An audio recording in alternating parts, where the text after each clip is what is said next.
Oh, you motherfuckers. Okay. All right. I'm putting cases on all you bitches. Huh? You think you can do this shit? Jay! You think you can do this to me? You motherfuckers will be playing basketball in Pelican Bay when I get finished with you. Shoot program, nigga. 23-hour lockdown. I'm the man up in this piece. You'll never see the light, and who the fuck you think you fucking with? I'm the police. I run shit here. You just live here. Yeah, that's right. You better walk away. Go on, walk away, because I'm going to burn this motherfucker down. King Kong ain't got shit on me. On the page before y'all start doing your introductions and stuff. All right, there we go. Bam.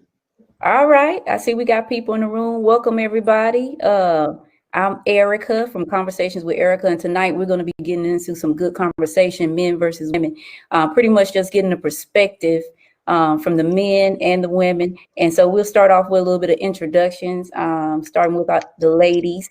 We have now Ashley Poole. Can you please tell the people what you want to know about you? Sure. So my name is Ashley Poole. Really excited about tonight and talking about a couple of my favorite topics, relationships. So a little bit of background. I'm a North Carolina native. I currently residing in Philadelphia, Pennsylvania. Go Eagles. I just graduated July 2020. Currently a postdoctoral fellow specializing in pain management, training to become a clinical psychologist. Want to be added to the number, but I'm passionate about everything in regards to empowerment. So I'm hoping to sprinkle some of this Black girl magic everywhere and, win this battle. It's going to be a winner. It's going to be a side that presents more valid points. So, let's go. Okay. All right. So I'm Erica. Let's see. I started Conversations with Erica August. So I've been going for a couple months now. And so what I wanted to do with Conversations is just to dive a little bit deeper, trying to understand the people that we're communicating with, not listening to respond, but really trying to understand different perspectives. So I love having conversations with people who think differently than me.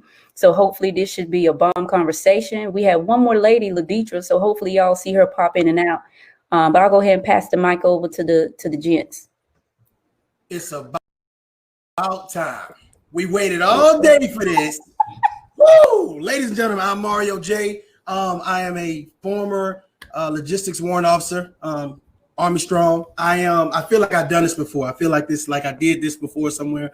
I'm working on a book, speaking to a Black unicorn or whatever case may be. I do vlogs. I talk about everything in reference to empowerment, relationships, politics, whatever case may be. It's about helping people and just building our communities up stronger. And I'm excited to be here. I appreciate the invite. I'm just here for the victory. I'm here to serve some L's out. So, fellas, y'all talk to the people, man. What's going on? I'm Lloyd Pearson, aka the Bartender of Truth. I have a Black-owned television network that's set up, not just a channel, but a network where we can set up different shows affecting Black people. We're doing a 24/7 independent music channel, independent comedy channel for up-and-coming comedians, a shopping channel for Black businesses to sell their products. I'm really pro-Black economic empowerment, just a little bit of everything. I'm really into business and entrepreneurship. Also, I'm into technology. I'm into things pertaining to the human condition, as far as like religion, politics, psychology, even some of the other stuff, belief like astrology and different things of that sort. I entertain it all. It's not a matter of me believing it, more so a thing is just it makes good conversation, and sometimes you get a chance to learn about people via those channels. All right, I guess it's my turn, the less qualified person here. So I'm a music producer / actor. We have actually a #1 urban movie on Amazon Prime and Tubi out right now called Love and Drugs 2. I sound design films. I do. I argue a lot on Facebook too. That's how I met Mario. So thanks for having me. The SOI, my name stands for Speak On It. I'm also a music artist. I also, so speak on it. That's exactly what I do. It's a great nickname for me. So I'm glad to get this victory today. No doubt. No doubt. Speaking of we need to even this show up, man. I feel like we bullies. We need to even this up. Oh yeah. Also too, I'm part of that. I'm an Eagles fan as well. I'm part of that Bird gang as well. Well, we just canceled it out. No need to even it up no more. All right. Since They we hated me when I moved here. I only like football, but Philly fans, they don't play. They're like, oh, you like football? Like, you don't have a team? I'm the other bird, the Ravens. The Ravens? Yeah, y'all My going mom up here. She's a Ravens fan. Y'all stole our football team. Yes, Lord. I'm from Cleveland, so the Browns became the Ravens. Since '96, man, since Ray Lewis came, I've been a Ravens fan. all right. Yeah, Ray Lewis for was a bad boy. Yeah, bad boy. Y'all ready? Yes, man. No, you ready? I'm ready. Right. You ready? All right, here we go. Let me snap my neck. Go ahead. Is monogamy an unrealistic Yes. aspiration? I'm sorry. Go ahead. I'm just practicing. Go ahead. I'm sorry. Is monogamy an unrealistic aspiration? What y'all think about that? No, not unrealistic. I would use another adjective. What adjective would you use? I'm still trying to put them words together. Well, here you go. I'm put like this. It's not so much that's unrealistic. It's not so much that's unrealistic. It's about it's about what people are requiring. People have unrealistic expectations when it comes to these relationships, despite the fact that the way that we live has changed drastically over the last 100 or so years. Where you're looking at the cost of living, you're looking at how people make a living, you're looking at women empowerment. You guys want to be equal, but then y'all want to be special. Y'all got to make up y'all goddamn mind. Y'all can't be both.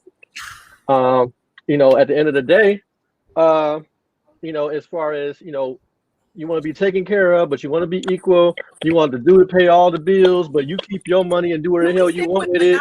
Despite the fact monogamy. Let's that's the concept. That's the issue with marriage. That's the issue with marriage. He coming for it. You presented one, a good point that I'm say that. But if you're talking about like religion, so to me, monogamy is more required by religion. Like, had I not been taught that through religion, I may not view it the way that I do. But I don't think it's unrealistic. So I was raised Christian. I identify as Christian. In the Bible, it says, monogamy. So but it's not just religion; it's legal. It's challenging, but not unrealistic. So, what are the other thoughts? Is everybody saying that it's no? In the state of Pennsylvania, go get you another husband. Go get you more than one husband. One person. It's not just religion; it's legal. We're talking about just being with one person, right? I'm sorry. Jesus Christ. Dang. I tried Jesus. It took me. I feel like this. If you require somebody to be with you for the rest of their life and only you, I don't think no should be a part of the vocabulary when it comes to that. You have to match what you require. That's just me. Like, if I say my girl can't cheat on me, every time I need to be the one, tired or not, hungry, whatever it may be. We just did it twice earlier. She say tonight we're gonna go again. Then it's my duty to do that, and vice versa. It's your duty, sir. Because it's ugly out there. It's porn everywhere. It's Susie down the street. She gonna cut up for cheap, and you competing with the world. Like, you just competing with when you lose your 6-pack, you competing with with the work husband. So you got to cut up.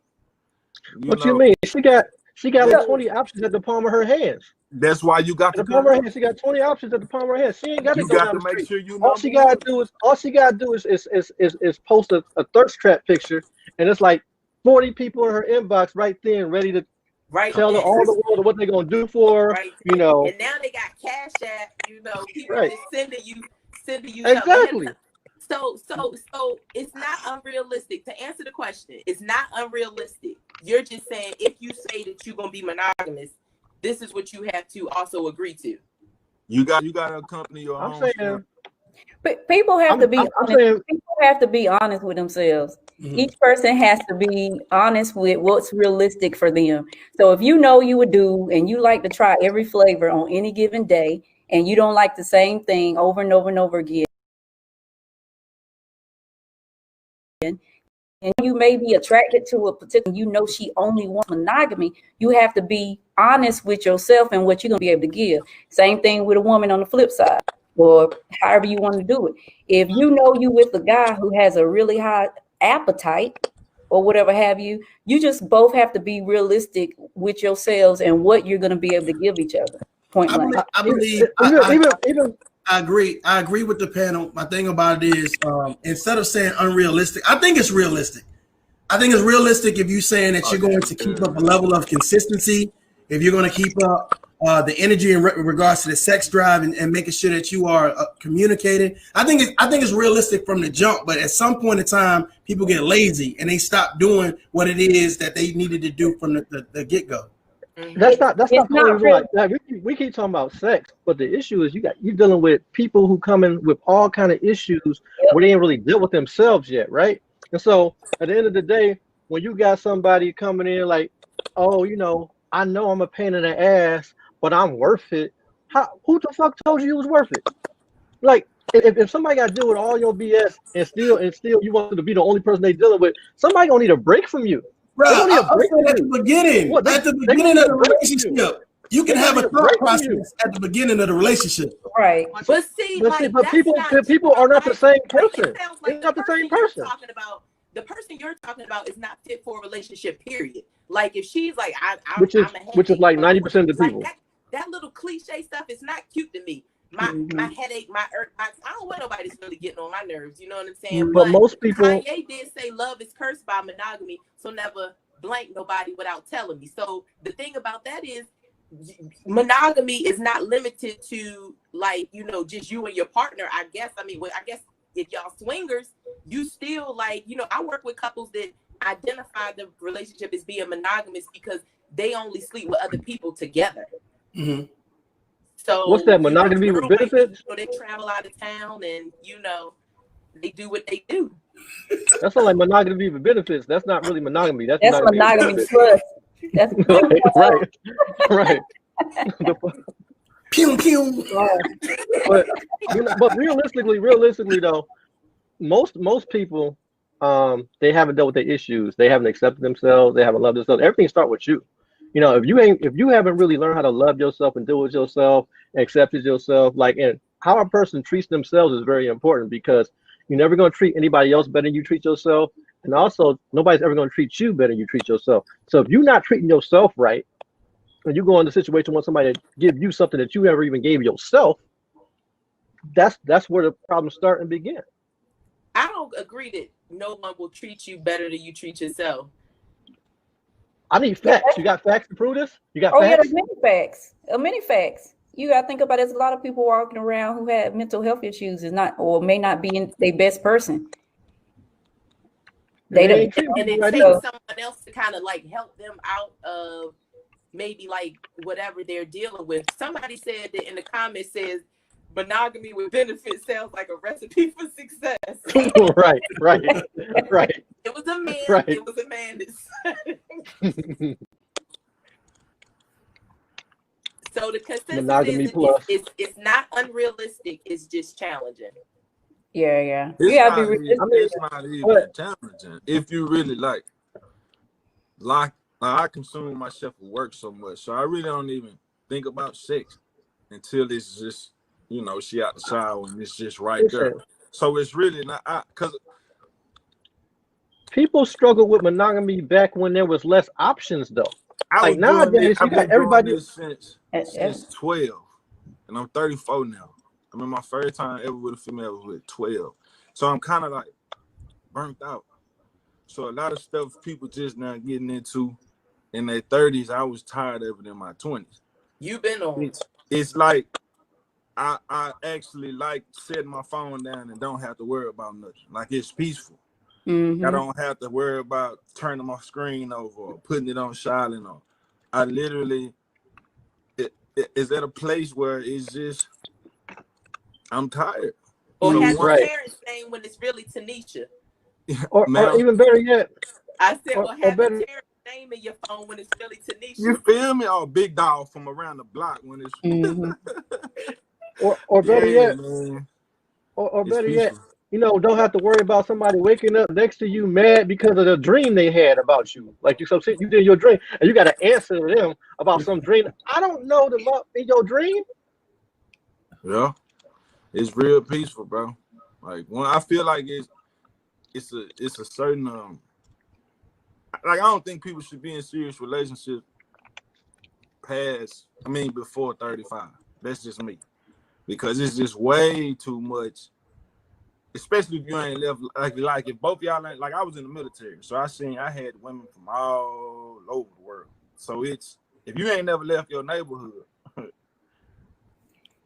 it's kind of hard to be with somebody who ain't saw the world. Because I know I got married at 19. Big mistake. Military folks get married early. I wouldn't put a cap. I went from high school to the military. So it's like I went from seeing the same 100 people that I graduated with to being dumped into this where it's just 100 women in one spot. So I literally ransacked my man. But I was never faithful. I'm just gonna be honest. And me and her sat down and we had this conversation. So it's monogamy take a level of maturity that shit not even people in their 50s got. You just gotta understand, like, once I understood how I hurt that woman and I never wanted to hurt nobody like that again, it was kind of easy for me to just be like, all right, it's over. I ain't gonna cheat on you, but it's over. Or because I didn't know cheating do that much damage. I really didn't. I didn't have any examples on what a successful marriage or a successful relationship was. We glorified the dude that had like 7 kids by 5 different women. That's what was in the environment. Right. So that's all I knew. Until, are you married now? No, ma'am. Okay. I'm still immature. Okay. Okay. I mean, that's real. Like that's real. Honestly, that's why I encourage people to do premarital counseling. I guess we could go to the next question, but that's why I encourage people to do premarital counseling, because it's one thing to do like the religious aspect of things, but it's another to do like with someone clinical that's going to ask you these questions about like, and I told E one of the topics that I was interested in was cheating. Like, is cheating a deal breaker? But I was like, it'll probably come up around monogamy. But, our behaviors are really guided by our values. Like, if you value having fun and a good time, whatever's bringing that is going to trump maybe some of the other things that you have. Like, people lose jobs, relationships, money, all having fun, because that's the value right then. And so I think that it sounds like you said you was kind of like a habitual cheater. So in that case, that's usually when it's not as forgiving. But I think that monogamy is, in closing, I think monogamy is realistic. And I also think that if someone does make a mistake in the relationship and they're not monogamous and they cheat, that is something we could get past. Cheating ain't a mistake, though. It's not a mistake. Yeah, it's not a mistake. Like you trip, fail, land in there. No, that ain't no. Let's look up. What does levels. Mistake mean?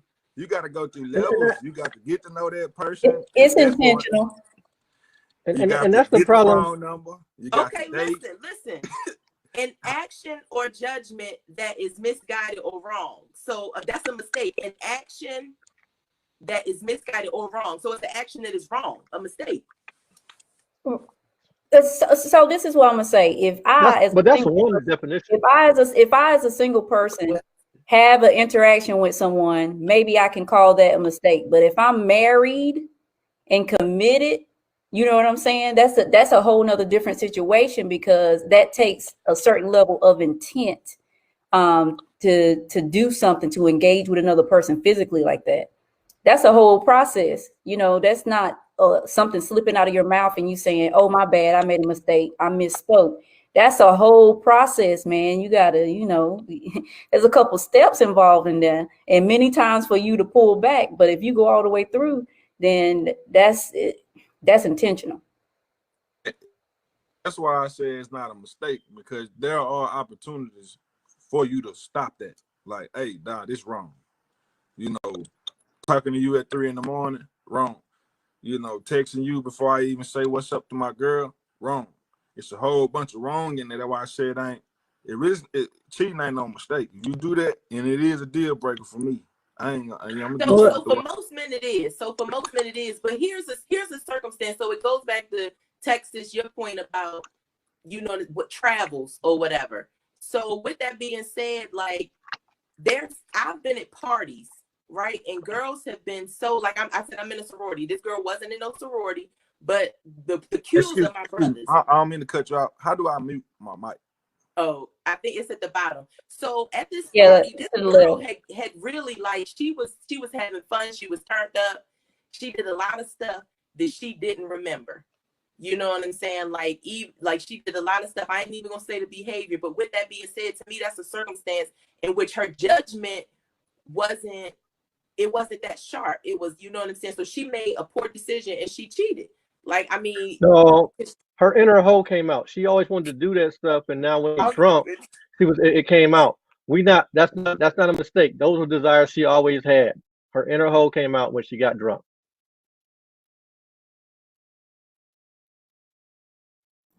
The inner hoe. I just want to let y'all know what he said. Right, that's what it was. Okay. Does every girl have one, you think? I'm not saying every girl. No, I'm not saying Yes. everyone. No. I'm not going to say every girl had one, but that one in particular Yes, did, because it came to the surface. No, it came to the surface when she got drunk. I feel like I see whole tendency. who you really are come out when you drink. That's what she wanted to do. That's what she always wanted to do, and therefore, what usually limits her from doing what she wanted to do wasn't there when she got drunk, and she did what she wanted to do. Everybody got that though. So this is my. Go ahead, my bad. Go ahead. Everybody got points for inner hoe. Yes, the men are doing it tonight. The men are doing it. That's why I stopped drinking, because my inner savage come out.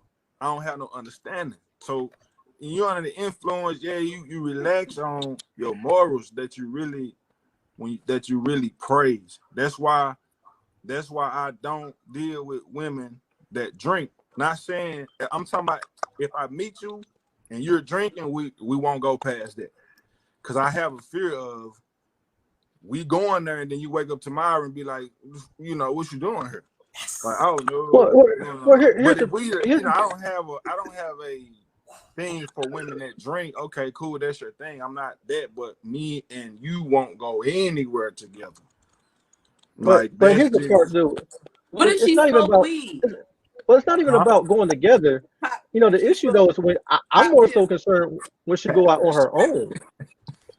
When she go on her own is the biggest problem, because what the issue is that you have when you drink, it's not even just a matter of whether or not you're going to produce certain acts or lack judgment.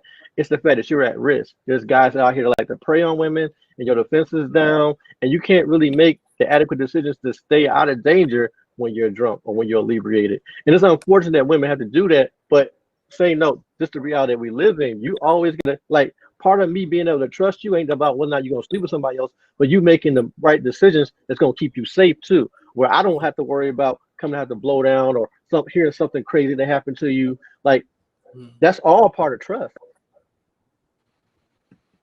Yeah. So somebody said that like drinking is levels to it, and it is a spectrum. But thoughts on cheating. So like I said, I'm not gonna act like I never forgave somebody for cheating, but I also, you know, didn't view cheating the way I view it now. Like I will say my views on cheating have changed since I've been around different people that have kind of like educated. I used to think it was unrealistic to think a man wasn't going to cheat at least once.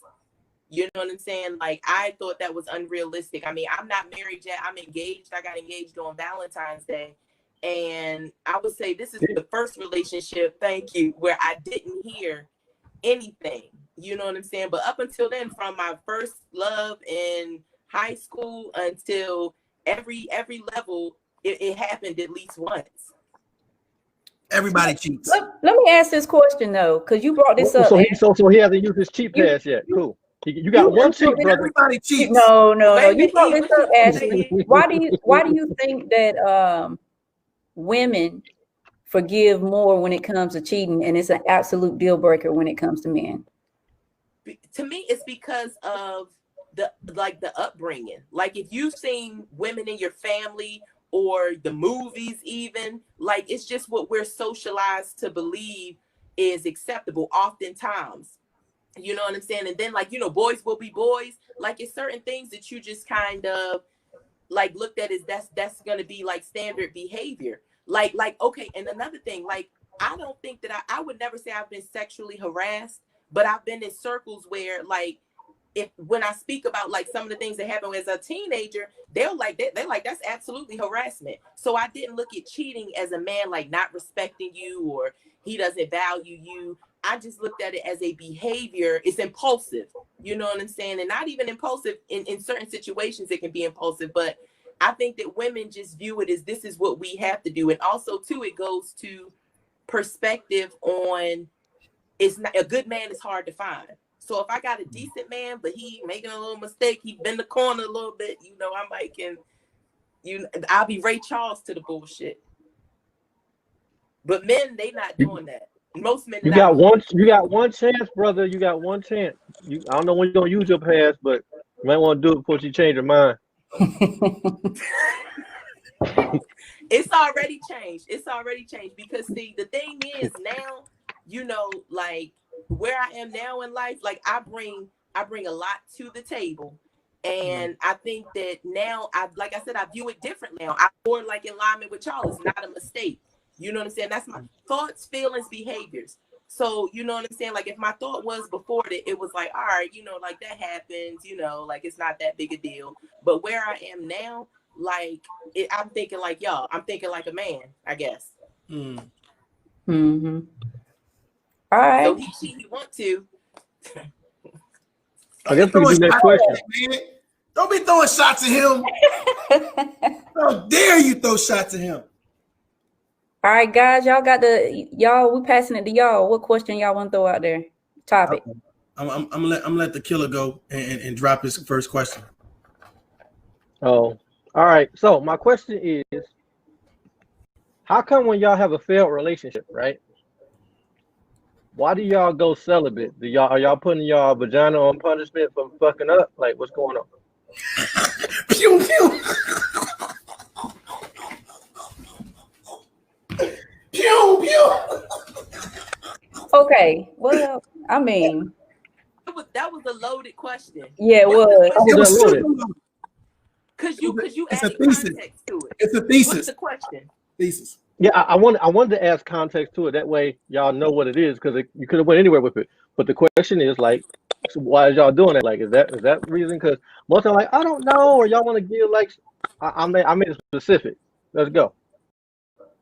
So, well, I'll step on this one. So I don't necessarily do that, but I would say for some females, they may have an emotional tie when they're connected in their body or allowing someone to have access to their body, and they know themselves personally.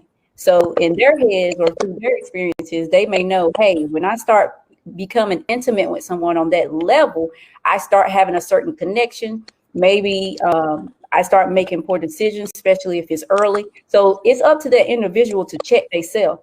So if they know that's how they conduct themselves once they are intimate with someone, especially early on, then hey, do whatever works for you. Because at the end of the day, it's going to help the man. It's really going to help the man. If the woman recognizes that she gets this connection fast at the intimacy, and the man knows he's not ready for that type of connection, then it will behoove him to not mess with that woman anyways on that way, because it ain't gonna do nothing but bring issues down the road. Yeah, I think too. So to add to that, so it sounds like, you know, so our experiences shape us.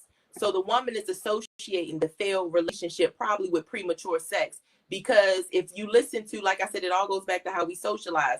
Tupac been saying, "I don't want it if it's that easy." So anything that went wrong, she's like, she may be a woman that does that, maybe associated with the fact that, oh, I gave it up too fast. I mean, Steve Harvey wrote a book saying you got what is a 90-day rule, whatever day rule it is.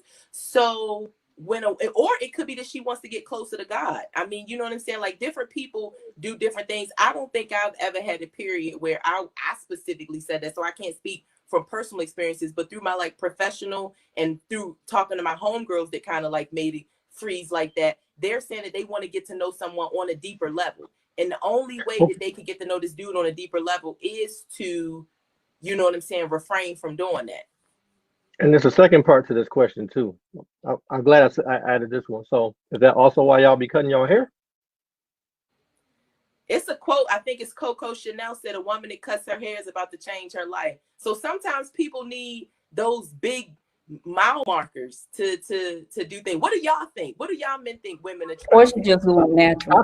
I think y'all be like, I'm cutting off all the hair he used to pull. Yo, you crazy. Cut all ties with him. Cut the soul tie and the hair. Literally. Mario, what you think? I think it's great that women decide to take a break and reset. I think it's good to do a self-evaluation. It's healthy. I think that if you have any type of positive hobbies or positive friends, because a lot of people they don't reset and they jump back into a narrative in regards to, like you said, more sex, or shoot, God forbid if you have a quick sex and then a child comes for that. So then you're really going down a spiral. So I think that is great if you can reset and then have some positive pushes in your life. You know, some people go, start going to church. Some people start traveling.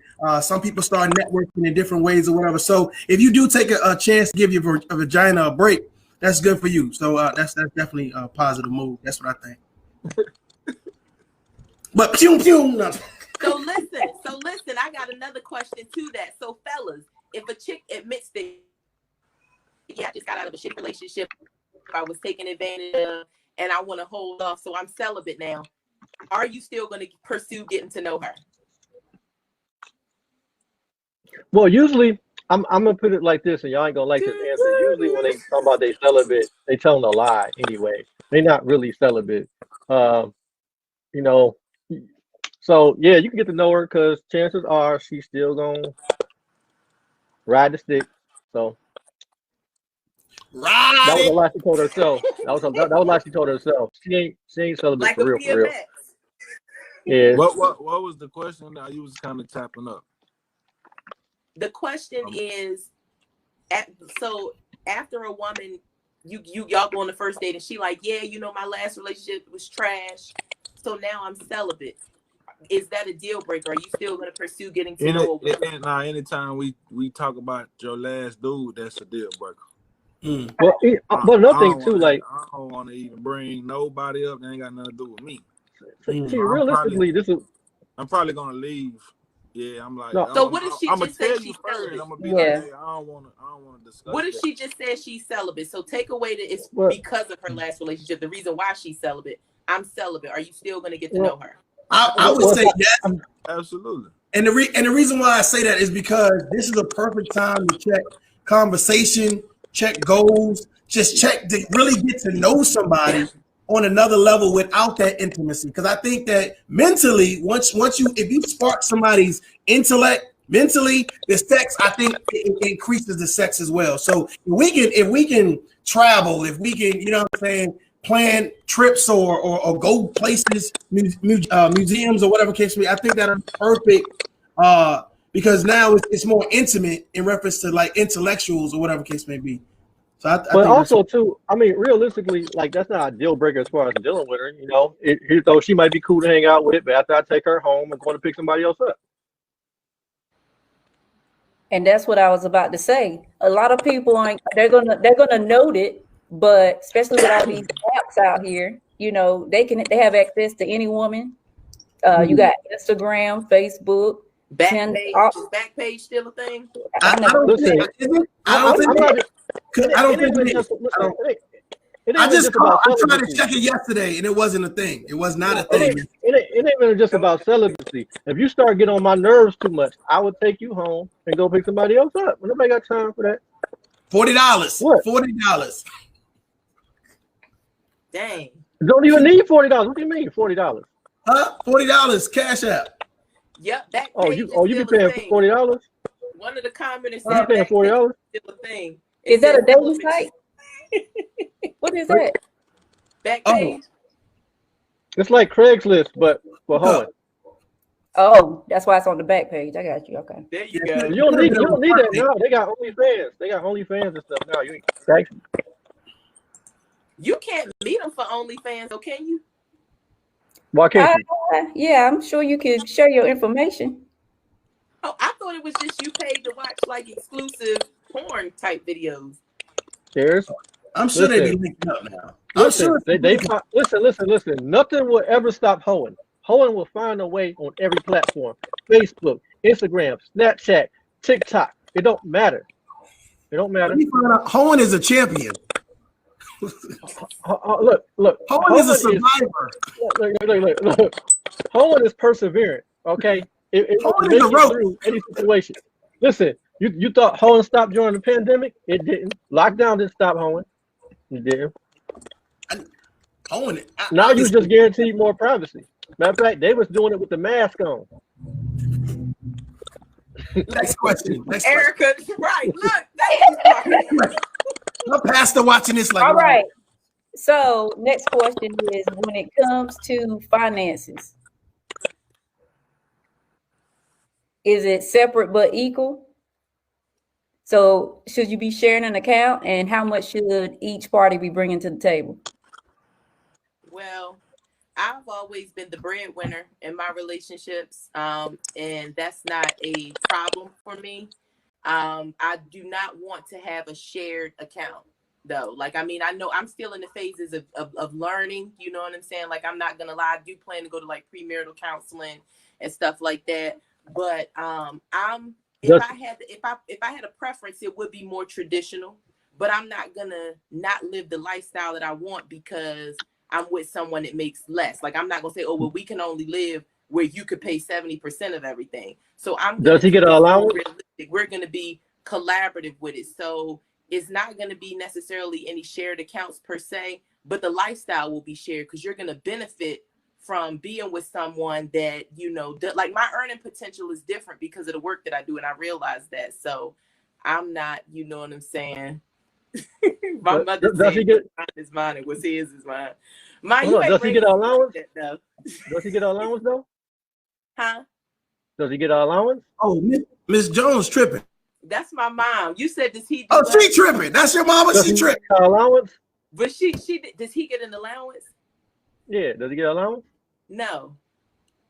He got his own job, don't he? He has his own job. But what I'm saying is that, without like getting too specific into my personal, like what's my setup is, what I'm saying, generally speaking, and this has been, like I said, I've been the breadwinner in all my relationships. Like, I've always earned more.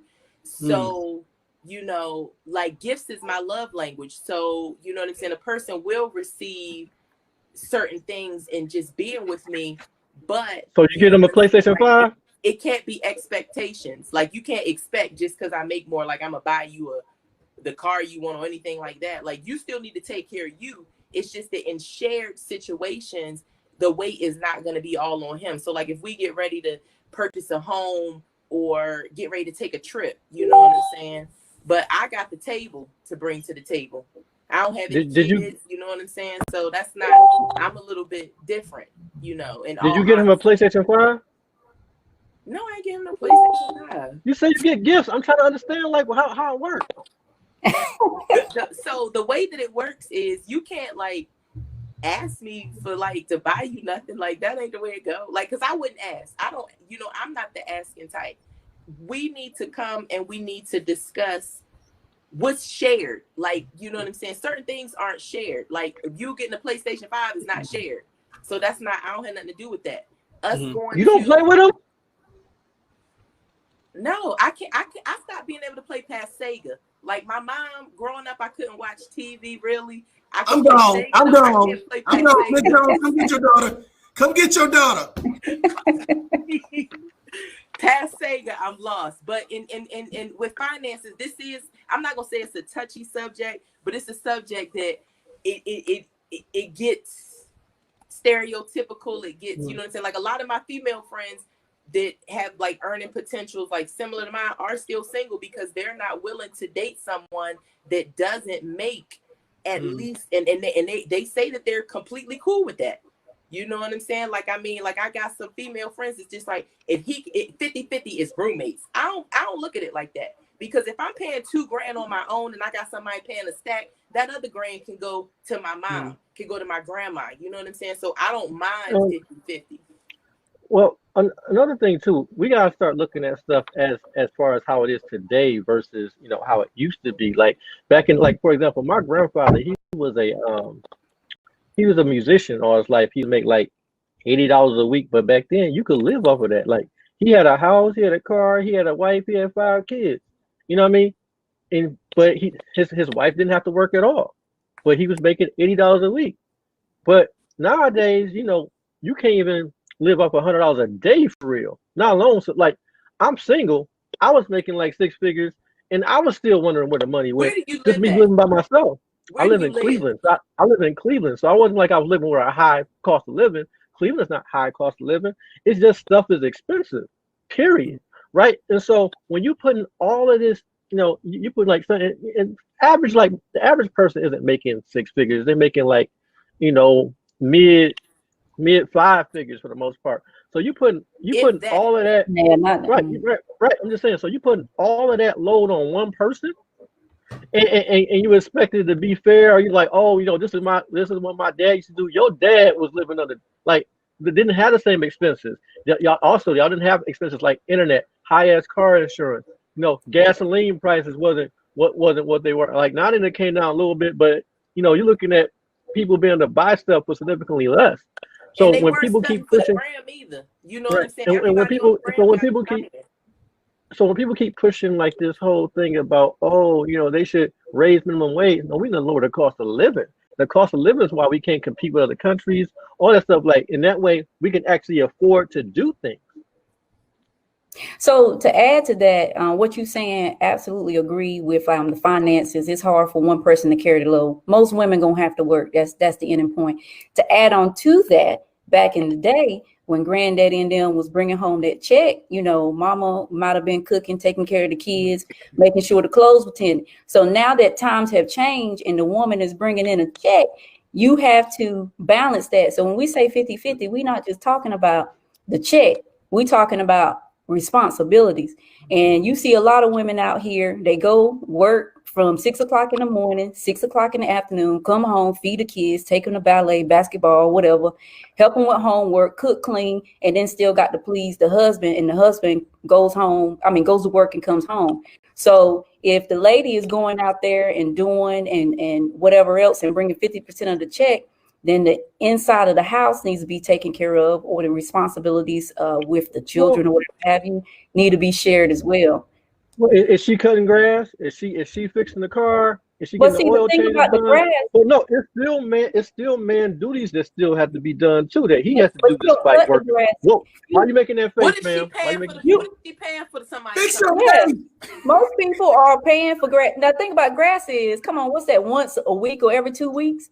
Don't kids. I don't expect no woman to get out there and cut no grass, but I love the fact that you guys are saying something very positive about healthy relationships, and I think a lot of people need to hear this, because when you think about it, when women say, or some people say 50-50, like, I don't want no roommate. My thing about it is, if you can compromise with the person that you living with, like say, hey, I'm gonna cover this, you cover that. That's a team. That's a great thing. And when you have a team, you guys move unified. You guys are able to do more. You guys are able to accomplish things faster. So if you just got somebody to say, hey, I'm going to take all the responsibility, 9 times out of 10, they're going to probably be doing some other things too, because they're going to be stressed out. That's going to probably lead to cheating. That's probably going to lead to abuse. That's probably going to lead to calling you out your name. So you got to think about, what are you doing? How much pressure are you putting on that one particular person versus sharing the responsibility? I don't expect you to cut the grass, though. Lord, my man might expect, hey, you better get out there. That's what I want to know. Like, No. I wasn't telling her to cut the grass. What do y'all Hold on. want? I wasn't telling her. Y'all want to be. Hold on one second. Go ahead, bartender Lloyd. I wasn't saying that she should cut the grass. I'm saying men still have duties too. Men have duties. Like there are men tasks that are supposed to be done. So it's not like, oh, we got to split your task and ours. But at the end of the day, it's about how two people decide how things are going to get done. Quit letting other people outside your relationship make the rules for your relationship because they talk about what stuff's supposed to be done. They got to deal with the consequences of your decisions. You need to shut the fuck up. The issue with that is that you have a lot of unsuccessful people giving advice. Right. So if you're listening to unsuccessful people, that means people that have not been in a successful relationship, currently not in a relationship. They're telling people that's in a relationship that the minute that you guys have a disagreement, they're telling you to go do some off the wall stuff instead of saying, let me go back and have a positive conversation and listen to whoever it is that I'm with. So I like the fact that what you got, both of you women, you ladies just said in regards to how you guys are working out in regards to your relationship and what you feel that is important in regards to sharing responsibilities. I think that's dope. So right. kudos. But another thing too, when they talk about men and women responsibilities, men are not doing these things because women can't do it. Just like men can also do the things that women do. It's not about an issue of can or can't. It's about responsibilities that are usually dedicated to men or delegated to men, and the responsibilities are usually delegated to women. It's not about who can or can't. We get it. Y'all are equal now. Y'all can do every fucking thing on earth. Cool. But that's not, that it's not an issue of can't. So when you can say women can do the same thing, nobody said you couldn't do the same thing. That's like irrelevant to the whole point. So I guess ideal has to be like, so Faith said it works. If it works for the couple, then it works. There's no one size fits all. So do you all have a preference? Like, I mean, or is it based on who brings what? Like, I do know a guy that won't live. Like, I know a guy, he's the breadwinner in his relationship, and he won't live in a place that he can't afford to pay like all of the rent. Like, he won't. So they're limited to. I mean, and granted, since he's the breadwinner, she kind of like winning off of him, but he won't live in a place that like where he factors in her income. Well, it's it really just depends on the dynamic between me and the woman, because you're gonna meet women in different situations. You might meet one and make a little bit more money. You also too is about kids that are being involved, because a lot of times you're meeting people who are pretty much ready-made families. So it's really about what you guys come and agree on, and really too, what I'm willing to do really depends on a couple of things, like how well I feel like that my contributions are even appreciated in the first place. And one of the things I would say about women that's kind of overlooked is if y'all play your hand correctly, if y'all treat a man right, he'll do anything on earth for you. Well, a lot of times it's all these demands that's being made up front instead of this, like, I don't know, you guys just use your femininity. Men will do over and beyond, but a lot of times that's not what's being tapped on. A lot of women are leaning on the nagging strategy or the nagging technique, and the nagging technique don't make a dude not want to do shit for you, for real. Y'all need to stop nagging us. For real. I put a post up like that, and I asked the question, like, defining nagging though, because so if someone, like, when does it become nagging? Like, what's the difference between nagging and a request? Is it the tone? Is it the repetition? But if the repetition is happening, does that mean that I still have to ask, or a woman still has to ask because you haven't done it? Well, first question: is this a situation that you can solve yourself? If it's a situation that you can solve yourself, but you keep asking me to solve it when it really doesn't affect me at all, but it more so affects you. Okay, that's nagging. That is nagging. We just got another 10 points, ladies and gentlemen. So Is Texas the only one that's been married? Texas, we need more from you on this. Has anyone else in here been married? I was married before, back in the when I was young. I'm not getting anymore. But I'm gonna say, when it came to my marriage, I strictly got married because somebody said that's what you're supposed to do. Like I didn't even get married because I loved her. I'm married because religion from somebody said, hey, you had a kid by her, you need to do right by her. So it was one of those I made all the money thing, but I heavily compensated giving her all my money because I was cheating. So it was like one of those guilty things. Like I make the money, take it to the crib. As long as y'all good, I'm finna go do whatever. You know, I was on that. As long as I'm providing, I can do what I want to do. That's all I knew. But it wasn't until let's see, I turned 30. Well, I figured out that's some bullshit, really. And I don't believe in like roles. I believe in partnership. Like if there's some shit I can do to take the load off of you, yeah, that's what I'm gonna do. It's all about making the other person just as comfortable as you want to be, or it's gonna be some other stuff. I hate fighting. Dominique, stop picking sleaze bags. Problem solved. Stop picking sleaze bags. Problem solved. Like you can't use that as a reason. If you know the person a sleaze bag, of course, we're not talking about sleaze bags. We're talking about, decent people. If you have a problem picking decent people, that's not all men's fault. That's yours. Just like if we picking bad women, it's our fault. But that ain't how I'm gonna be honest, but how that's gonna be your fault? People are deceitful. Whoa. This is where we go.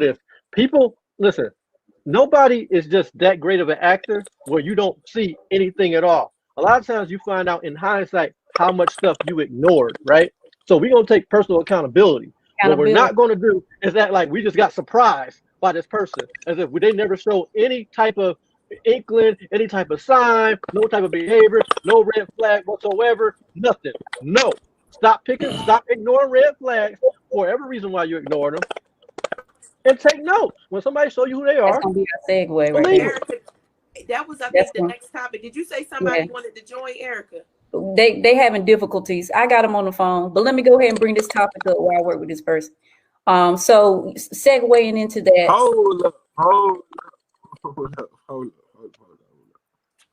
You said if I pick the wrong person, it's my fault. Duh. I want to make sure I got this clear. Yes. I disagree. No. Oh Lord, here we go. This lack of accountability is terrible. How can you account for somebody that's grown? You accounted for who you picked. You grown, right? Hold up. Grown? I've been quiet now. If I show you no signs of me being a killer, and one morning you wake up dead, who you gonna blame? If you wake up dead, you ain't gonna wake up dead. What I'm saying is, right, I blow your head out. And you can't blame anybody if you dead. No signs. You can't blame nobody if you dead. No signs. That's what I'm saying. But this could be opinion. Your people come over and say, man, he done for choosing that person. You dead though. You ain't see it coming because I ain't show you no signs that I was a killer. But everybody blaming you for you losing your life. That don't make no sense to me, bro. All right. Let's go here. Let's go here. So you want to use an outlier? Now we gotta keep it to what we still win. No, you want to use an outlier example to prove your point. Most times, you see signs. I ain't got no point to prove, bro. I ain't got no point to prove. But the point is, most times it ain't no surprise. Looking back, hindsight, you like, dang, I should have ignored that. Man, I saw that happening, but You know, I just gave it the benefit of the doubt. That's why people be mad at themselves. They look at all the stuff that they let slide. Like I got a homegirl, right? She was on that. I'm gonna make a dude wait till we get married. So 4 months in, he raped her. He ain't show no signs of being a rapist. Like I used to always hear her say, man, this guy's so sweet. He opened my door. He do this. He do that. He's good with the kids. And then all of a sudden, Oh, see, that's a whole nother topic. So that's a whole nother topic. I'm asking for me. I'm gonna answer that though. I'm gonna answer that, and you ain't gonna like the answer. How do we see that coming? This is what happens, right? Typically, the dudes that I'm telling you, typically, the dudes that are accused of doing all the lies or living or presenting the facades and all this thing, what they are actually preying on is the fact that many women have unrealistic expectations for guys. They have these, that they want a fantasy. They want all these things. So the guy that's trying to play the woman, they're appealing to all the fantasy. They're appealing to all the lies that women want to believe their relationship is going to be, right? So that's how women typically get preyed upon, is because they have unrealistic expectations for what they want to do. The dude doing all that stuff like, oh my God, it's like sent from heaven, blah, blah, blah. Because they're doing all these things. And he knows what the woman is looking for. He probably listened to her. She probably done told him all the stuff that she wants, all the stuff that she like. And he usually like, oh, okay, she like this and this and that. Might have even been following and studying her for a little bit. And so she have all these, it's like, this guy is like reading my mind. Well, you ain't reading your mind. You told him what the fuck you want. Let me give you a caveat to that. A lot of issues when people break up and they get with the new person kind of knows everything. I think it's exactly what he just said in regards to women, especially women. You guys give a blueprint to your vagina. You give a clear blueprint. He didn't compliment me enough. Okay, check. He didn't take me anywhere exciting. Okay, check. He always wears Timbs and hoodies. He never wears a nice button up. Okay, check. You have to stop giving people blueprints to your vagina in regards to saying what your ex didn't do.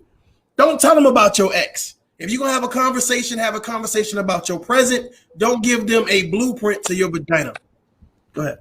It's not. But I do think the bottom line is you can't predict, like, unless you study behavior. Like, I mean, and so bartender, like, everyone isn't, you know, as insightful as you are. Like you said, you like to study psychology. Psychology is the study of behavior. So your insight cannot necessarily be generalizable. You know what I'm saying? Like, a lot of my friends, they tell me that they wish that I would kind of, quote unquote, I guess they don't say this, but give them the game. So do kind of like what you're saying people should have naturally. Like, should statements in itself are thinking errors. So to that point, you can't always tell that someone is going to do ABC. Now, we're saying in the absence of red flags. So that's what it sounds like y'all are saying the same thing. We saying the same thing. If you keep forgiving something and they do this, then it's on you. Shame on you if you fool me once. What is it? Shame on you if you fool me twice. But what Texas is saying is there's no red flag.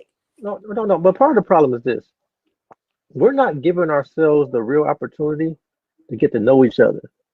Like, that's part of the issue too.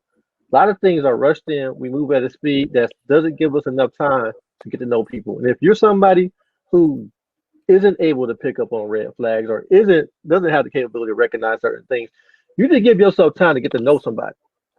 And address, oh girl, it's not your fault that somebody else is a piece of shit, but it is your choice to deal with it. That's where the choice comes in. It's not your choice how a person is. It is your choice on who you select and why you select it and what you're attracted to. Those things have everything to do with you, not the other person. So to add to that, you know, Maya Angelou has a quote, it's one of my favorite quotes, and she says, when someone shows you who they are, believe the first time. So right. If they show you who they are, if you have signs, if there are red flags for you to take heed to, then it is on you now. It is on the onus is on the other individual now to do with that however they choose to. But here's the thing too, like, you know, not just me personally, but here's the thing. If you want to get to know people and you want to understand people, everybody should, take some time to understand psychology, at least to a certain degree. You know what I mean? These are people, because first and foremost, you got to deal with your own issues.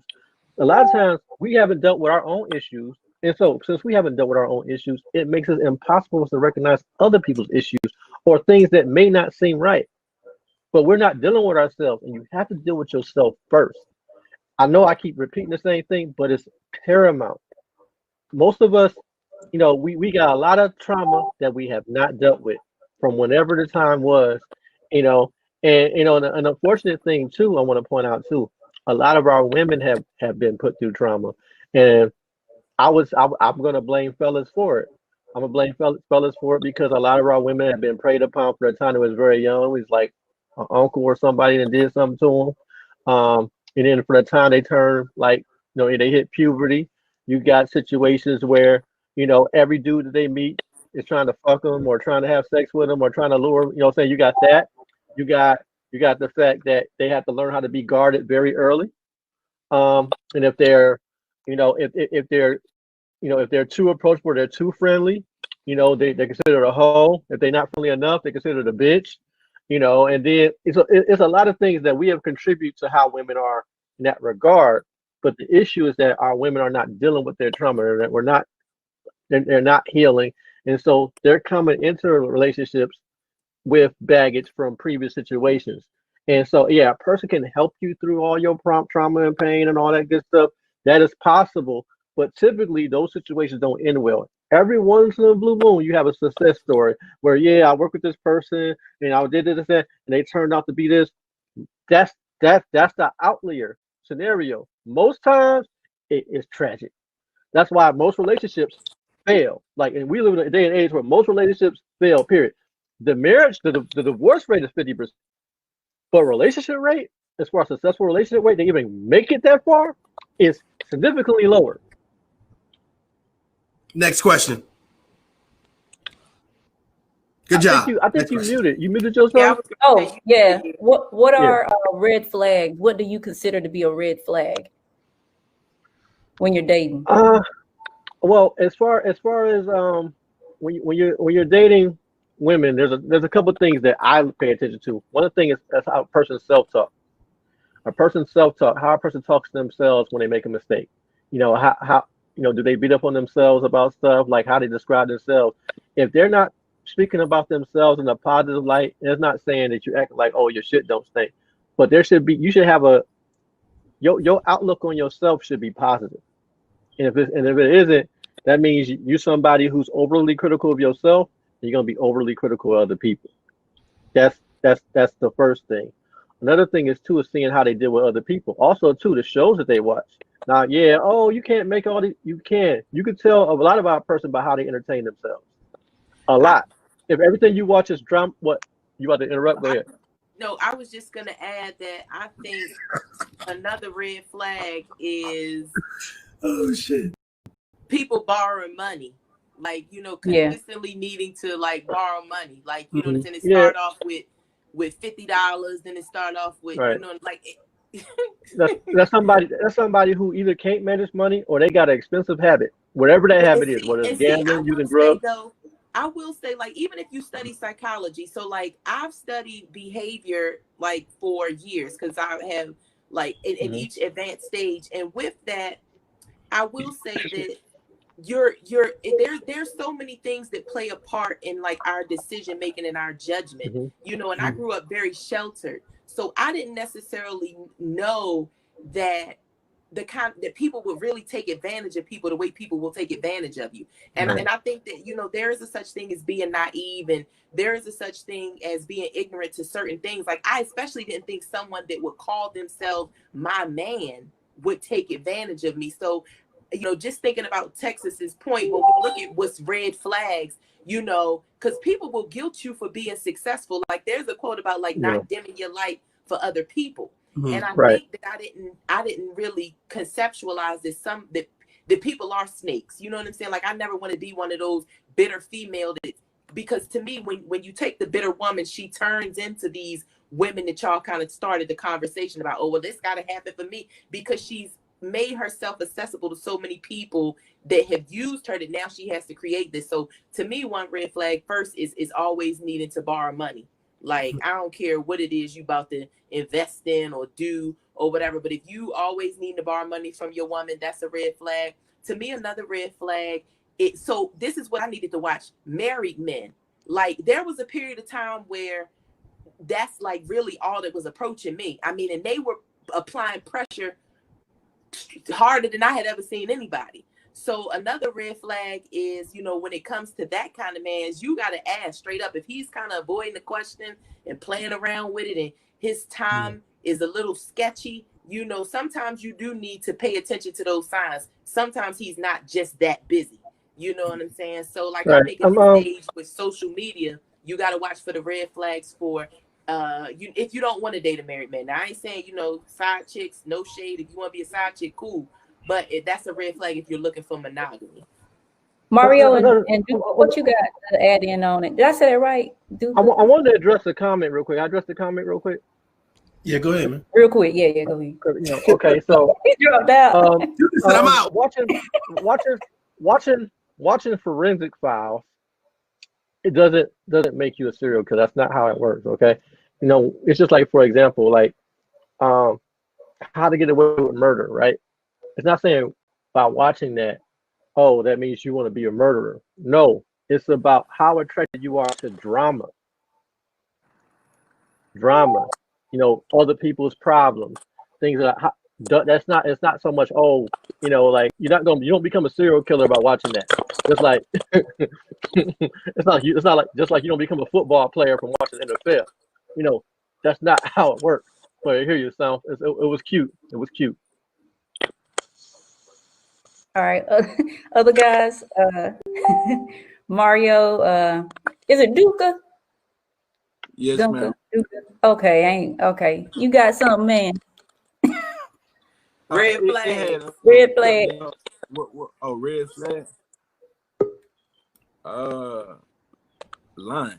It's the only red flag in the beginning. Like, I've always focused on when people talk and I don't know them, I focus on what they're not saying. So if your story not adding up, is the more it don't add up, I'm going kind of, you know, get you out the way before we even get to you robbing me or asking me for money or talking about sex. If you don't even add up in the beginning, we short. This is last date. Ain't no more. You know what I mean? Because it's just, if you will do some shit like that in the beginning, I don't want to give you my heart, because you know, it's only so. Because I'm one of them ones, but in the beginning, I could be the sweetest guy you ever met. But get the plan with that heartbeat. And your whole family. Hey. What part of Texas you from? Yeah, Lee. That boy just issued a death threat to everybody. Right, I'm about to start singing some UGK. Like, Yeah. Woo, the whole church could get because it's facts. So red flag for me. so what the I agree. audience think? We got to ask them too. The people that's watching, what y'all think about red flags? Post them in the chat. What are some red flags y'all seen? So After you, Mario, I'm gonna bring up Charles. He's got a question for the panel. Okay, cool. A red flag for me is somebody always angry. Like, it's like, dude, you don't have anything positive in your life. You know what I'm saying? Like, if you're always talking to me, I mean, it's one thing to discuss issues in your life, but it's another thing to harp on those issues as if it's stopping you from achieving what you need to achieve. I think that you need to have healthy terminology. Like, you need to have healthy conversation, a healthy support system. You need to do healthy things. So being always angry as an angry black man or angry black female or angry person in general, I think that people need to understand that there's a time and a place to just let go, let God, and then do other things. So being angry, I think, is a red flag for me. It's not even just angry, like people who always got a problem. Like, it's not even they're always sad about something. Something's always wrong with them. they always see themselves as a victim. They blame other people for how they feel all the time. Oh, this person messed up my day. This person did this. People who also don't have any accountability always point and blame. Like you talk to them and nothing's ever their fault. Every person they ever dealt with broke their heart. Every person they ever dealt with did something wrong. They never did anything. I was just ran over. I was just trampled over. People used me. This and that. Never ever is there any part of, they never ever do they point out where they were. I agree. Being very materialistic is also an issue. But also being too outwardly vain, because typically when people are so caught up in their appearance, it's because they're dealing with something on the inside that they don't like. So they're always dressing up their self. Like people who are call themselves neat freaks a lot of times because they don't feel so clean on the inside. So yeah, it may look real. Dad's like, oh my God, this person does everything to the T, blah blah blah. Yeah, but you don't know don't know the control issues they're dealing with on the inside because of those things. Like that boy trying to rack up some points. He trying to rack up some points for the guys. Put 10 on the phone. 10 on. Before I pull up Charles right quick. All right, we got a question. Right. Yeah, I'm gonna pull up Charles real quick. Right. But before I do that, just looking over here, we got inconsistency and poor communication. For me, poor communication or not being able to communicate effectively is a big red flag for me. And part of communicating, a huge part, is being able to listen. So when understand what the other person is saying, you already formulate in your mind how you want to respond. You're not absorbing what the person is saying and trying to understand what they're saying. So right now we got Charles. You're Charles in charge. Unmute yourself. Go. Volume is very important when it comes to communication.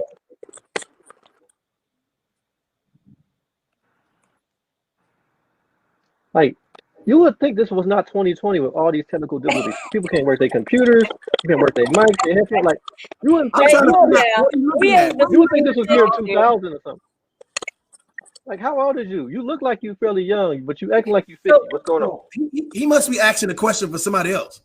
I got it. All right, while he's figuring it out, guys, you got your next question or topic? No, he figured it out. He figured it out.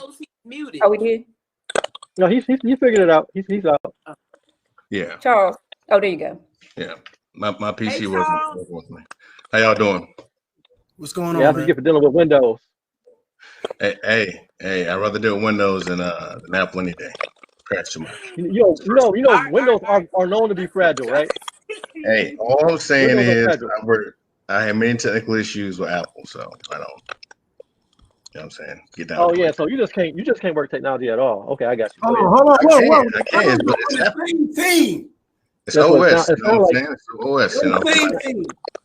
Sound like you can't work technology. What's your question, bro? What's your question? Come on, Charles. Come on. I didn't necessarily have a question per se, right? It was like y'all ate up most of the good ones. I guess one of mine goes back to something y'all mentioned earlier about we got more questions.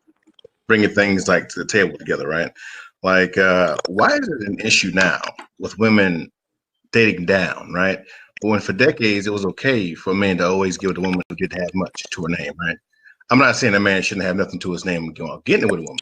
But it's interesting, though, that nowadays the standard is women get with the man that's on your level. But for men, that wasn't the case, though, for decades. It was, the men always had to go out, get everything, provide everything, not just get the table, have the entire house and everything. And then the woman would come be there, right? Like 21 Savage said, a rich man can change a woman's life, right? But I forgot the rest of the quote, though. But yeah, that's one thing I want one of your opinions on is like, have you noticed that a lot lately? Like women standing to the point where they're like, well, I want a man who makes 6 figures. Not being the same situation, but that's for an example. I want X, Y, Z. I want this, that, the third. But maybe 20, 35 years ago, that wasn't the case. Yeah. So you just quoted 21 Savage in a serious conversation. Sure did. Absolutely. I love hip hop too, Charles. So I quote hip hop all the time. But I do of all the hip hop people. I think it has to do with tradition and values, right? Like, so when we look at stereotypes that have been given to, so I'm using the word gender to represent like stereotypes, you know, like I don't want to offend any of the, you know, like how we describe gender and such now. So traditionally, you know, the man was the provider, and it came with some privileges when you were the provider. Like, so my mom had put in a quote about like cheating in the Bible, like, you know, it used to be acceptable. And in some religions, it's still acceptable for a man to have multiple wives if he can afford them. I mean, I'm not well versed in other religions, but that's my understanding that in a religion, a man is able to do, but that's not the same right that a woman has. Because I was dating a guy that was Muslim, and my mom had asked him about, like, they had a wife, had asked him, you know, he was like, that's my right. So with that being said, I think the expectation has just been more consistent with men having to do that. And so a lot of women have it in their mind that this is how it should be, because in certain religions, like I don't know any religion where a woman is able to have multiple husbands if she could provide for them. But I think that every behavior from that kind of relates more to, like I said, a religious standpoint, values, and why women look at it like that. Like if you was on earlier, you'll know that I said I've been the breadwinner in my relationships, and so I view finances very differently because I realized that I was going to be single if I was waiting for someone that made double what I made or being able to provide the lifestyle I want. But I'm not mad at women that have expectations different than mine. Well, here's the thing, though. Here's where the problem lies, right? Okay, too many situations where like women keep trying to be more and more like men, right? Which you look at the other way around. When men are trying to be more and more like women, that's not attractive, right? Nor is it attractive to men when women keep trying to be more and more like men. Like at some point, you got to accept you are a woman. It's like men got to accept they are men. Except for situations where they go through the process of trying to be something different. But there are certain, I feel like there's actually something to the gender roles in the sense that, like, okay, women want to deal with multiple men. Yeah, but there's a different price you pay for dealing with multiple women. Like, for example, so when you come up pregnant and you don't know who the fucking daddy is, right? Men don't have that problem. It's biology at the end of the day. So there's a different consequences you got to pay for being promiscuous than what men do. Not saying that either one is right or wrong, but that's a real consequence. But if they all my husbands and they all know they could be the pappy, yeah, it don't really matter because y'all all gonna take care of son. But if we go with your but theory, truth be told, now Junior. we there now though. We really as a society we're there now. It's gonna be Texas, right? Charles, bartender Mario, the third, fourth, fifth. Listen, so this is what's gonna happen then. This is what's gonna happen, right? This is what's gonna happen then. It's a joke. I'm being facetious. No. What's gonna happen? We gonna take custody from you, and we gonna all share the kid, and you're gonna pay us all child support.